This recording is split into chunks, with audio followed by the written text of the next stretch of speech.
Kochi water metro നമുക്ക് സുപരിചിതമാണ്. 2021 April തുടങ്ങിയ സർവീസിൽ 35 ലക്ഷത്തിലധികം ആളുകൾ ഇതുവരെ യാത്രയും ചെയ്തിട്ടുണ്ട്. കേന്ദ്ര ഊർജ്ജ, ഭവന, നഗരവികസന വകുപ്പ് മന്ത്രി മനോഹർ ലാൽ ഖട്ടാർ വാട്ടർ മെട്രോ യാത്ര കഴിഞ്ഞപ്പോൾ ഇത് വാട്ടർ മെട്രോയല്ല, വാട്ടർ പ്ലെയിൻ ആണെന്നാണ് അഭിപ്രായപ്പെട്ടത്. Metros have a specific role for urban transportation.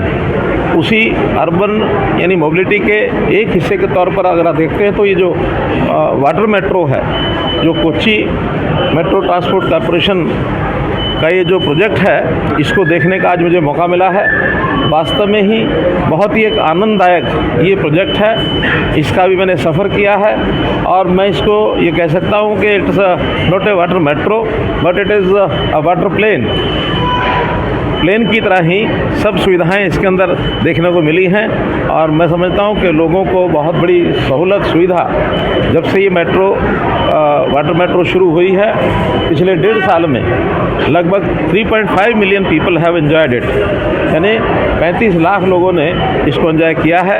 ഒരു മണിക്കൂറോളം അദ്ദേഹം ബോട്ടിൽ ചിലവഴിച്ചു. കൊച്ചിയുടെ ഭംഗി ആസ്വദിച്ചുള്ള മെട്രോ ജലയാത്ര ഇതുവരെ ആസ്വദിക്കാത്തവർക്ക് പ്രചോദനം ആകുകയാണ് അദ്ദേഹത്തിന്റെ വാക്കുകൾ.